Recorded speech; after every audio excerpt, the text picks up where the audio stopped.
Hello, welcome to Akulmek Live. I'm Kanchan Verma, and today in this episode we are discussing about War of Ten Kings.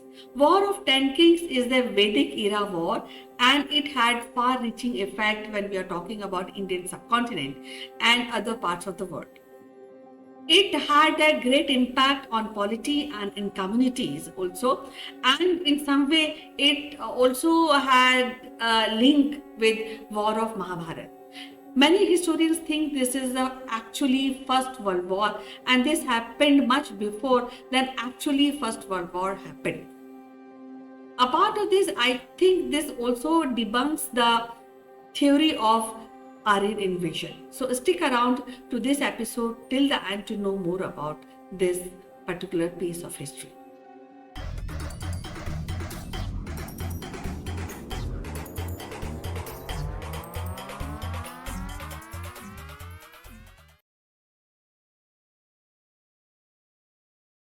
When asked about the ancient classic of India, most would say quickly that it is Ramayana and Mahabharata.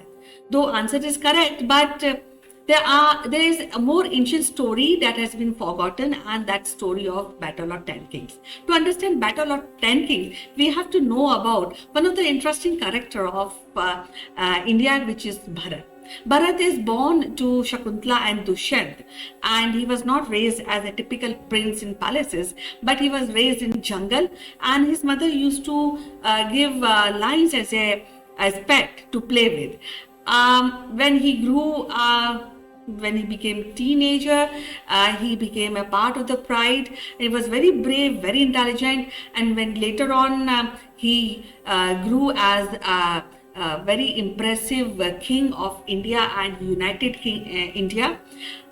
His empire extended from modern day Afghanistan to Tibet and to Myanmar, and he became a very important character when we discuss about India and Indian culture.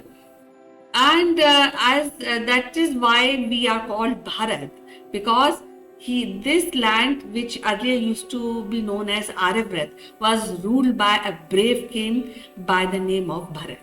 Now, when we talk about the descendants of Bharat, so the Bharat clan mentioned in Mahabharata as Kuru clan, which is a sub-clan of Puru clan. And when we are discussing a Puru clan, that is also related with one of the Sapt rishis of Indian culture. The Bhumyayu, the son of Bharat and ancestor of Kuru dynasty, he is ruled Hastinapur, but later on became very important place in Mahabharata. So this is how the lineage of Bharat is being described in Puranas. The Battle of Ten Kings fought between the great Sudas, a king who is a descendant of great Bharat king, and confederation of small kings, and they were 9 in numbers. As Rigved mentioned, that the spark of this war was between Vashisht and Vishwamitra. There was a big ego tussle between these two Satrishis and Maharishis. As stories goes, Sudas wanted to remove the chief priest, who was Vishwamitra, and want to appoint Vashisht as his chief priest. But somehow this incident was taken as an insult by Vishwamitra, who was a warrior before becoming a Maharishi. And he went to these small kingdoms who were democratic in their nature, unlike Sudas, who was a monarch. And they established a confederation to fight against Sudas, and everybody wanted to fight Sudas to have a supremacy in that region. And this is how this war was initiated, and this is how it started. That I would like to tell you about the clan who participated in this war.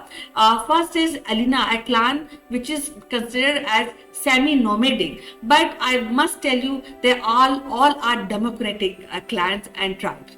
Then Anu, these are the members of a tribe, we can say, of Drahu tribe, who is mentioned in Rig Vedas, and they are closely related with Greeks. Then Balanas, some scholars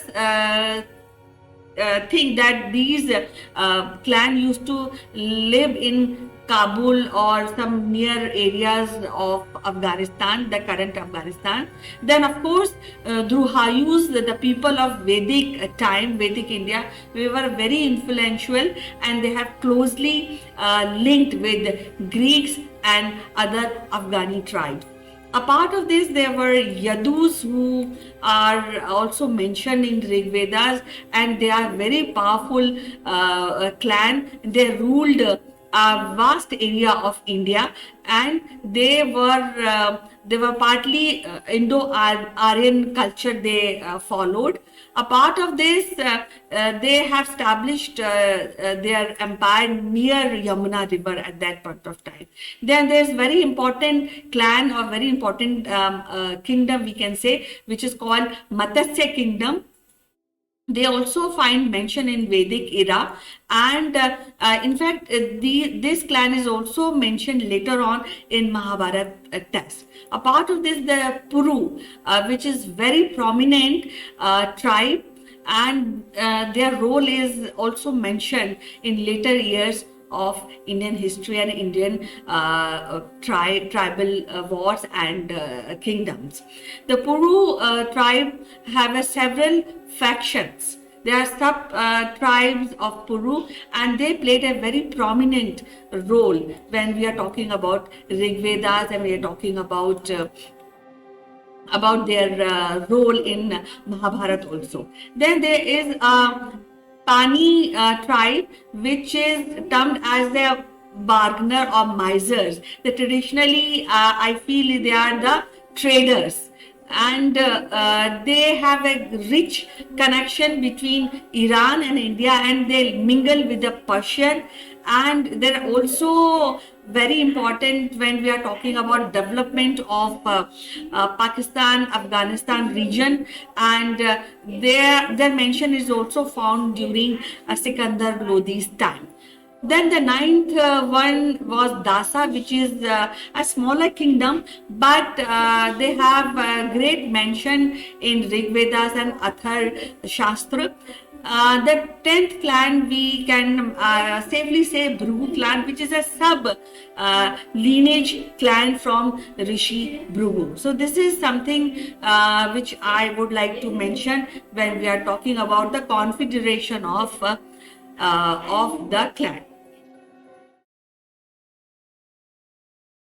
The first phase of battle took place on the banks of river current day Ravi. Then earlier days it was used to call Parsuni, near west of Kurukshetra. Although Sudas decisively won this war, and it is said that the many kings were drawn in the river while fighting Sudas. He has made that kind of strategy for this alliance. And all this gave victory to Sudas, and Sudas is coming from the lineage of Bharat, and they established their rule near Ganga basin, and they played an important role in later Vedic era. And as I mentioned, the spark of this war was between Vishwamitra and Vasishtha, but this was established Sudas as a very important, very powerful king in coming years. Though Sudas has won the war with the confederation of these 10 kings, but then he again focused his whole energy towards the Yamuna basin actually, and because there are many chief and many tribes who were not participated in the war, but still they were they were a threat to the empire of Sudas. So these three important tribes were Ajaz, Singhras and Yakshas, and it is also mentioned in Rig Veda that Indra, the god of war, or the king of heaven, also participate in the war with Sudhas, maybe because these people who were more inclined towards agriculture, and that particular land Sudhas was to control, and that is why there was a domestic dimension when we are talking about the empire of Sudhas. And it is also mentioned in Rig Vedas that why we mention Indra is because Indra is the god of rains, and it's god of war. So the rain is required for agriculture, and especially when we require a good crop, we require Indra's help also. So this is how it is mentioned in Rig Vedas, that a part of defeating these confederation of 10 kings, Sudas also concentrated his energies towards defeating other tribes and other kingdom also, to get control of the most rich part of India, which he required for agriculture. So this is the second phase of battle of this 10 kings war. The Battle of 10 Kings, later on, they established their empire. When we are talking about the outcome of this war, Bharatas, as they mentioned. Sudas used to call himself Bharatas because he was very proud to mention himself as the lineage from the great King Bharat, who established the Aryavrat. So they used to call themselves Bharatas, and they established their empire around western Punjab, around Saraswati River, and they also migrated towards eastward to establish their empire. Sudas also celebrated their victory by Ashwamedh ritual, and they established their empire free of enemies from north, east and west. But he still had enemies in Khanda forest, which is south of his empire, and that was inhabited by some indigenous tribes of India at that point of time. They were non-Aryans. And when we see the political arena, the Kurus, which were the very prominent kingdom in the confederation of 10 kings, this clan and their kings done a political merger, and they established the union as well to move forward. So it is the most famous war of Rig Veda, and it secured the dominance of Bharatas. As I mentioned, Bharatas we call people who from the lineage of great King Bharat. And Sudas was very proud of his lineage, and the territory eventually became a South Asian state under Kuru, which was the sub clan of Bharatas during or maybe say later Rig Veda period. And some scholars also believe the King Porus, who fought with Alexander, was also part of Puru lineage. Rig Veda tribes conquered by Sudhas established the Kurukshetra, and this is how the emergence of Kuru kingdom came into being at Hastinapur. War of 10 Kings had a very profound impact on India and other parts of the world, because that established first Asian state with a Brahminical culture, and that gave way to Vedic culture to other places, a part of Indian subcontinent.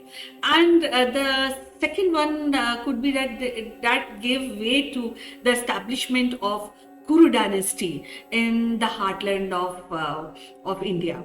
Now there are many tribes who followed democracy before the War of 10 Kings, because Sudas was a monarch, and the confederation of these kingdoms, they followed democracy. But with the victory of Sudas over this confederation of 10 kings, the monarchy established in Indian subcontinent. A part of this Bharat clan, which I mentioned, they are from the lineage of Bharat, who also settled at Kurukshetra. A part of giving way to Kuru, the Bharat were also became a very prominent clan in India. And later on, both Kuru and Bharat, they gave rise to the Kuru dynasty. Now, the battle is also important because that gave way to the spread of Vedic belief in other parts of the world, and there are kings who migrated from India to other places, because when Sudas won, and he was a despot, he was a monarch, he levied lot of taxes, and he wanted certain people to behave in a certain way, and there are many people didn't really appreciate this approach, and they were forced to pay tribute. So they migrated towards countries like Iran, Iraq, Egypt. So I think this we can call is the Aryan migration from India outwards. So these are few impact which had a far-reaching effect on the culture which was developed later on. Did Max Muller alter the history of India by making Indians believe that Aryan invasion is done from Europe? Was it a game of divide and rule? When we're talking about 10 king war in Vedic era, it establishes that there are people who migrated from India to other countries to escape from the new rule of Sudas, because there was a war within, and there's no invasion being done, and there are many research which is being done, and nowadays many genetic advances is being done on this theory, and people have found that this theory is wrong. It is a myth, it is a fiction. But many historians say that there was no Aryan Dravidian divide or Aryan attack of any kind on India. So I think War of Ten King also establishes this, and it fairly mentioned it because there is a mention of migration of people from Indian subcontinent to other part of the India, and taking with them the Vedic teaching. So that ensured that there was no Aryan invasion which is being mentioned in the history book. But there are a lot of research which is required. We need to know more. Genetic tests has to be done to really coin this theory in the curricula in the textbook.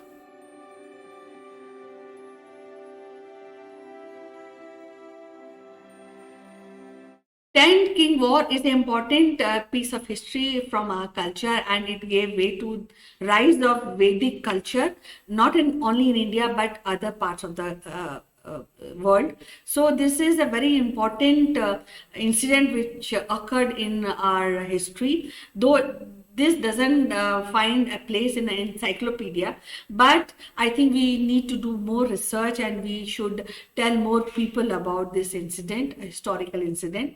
If you like this video, please write comments. We look forward for your ideas and opinion on this video.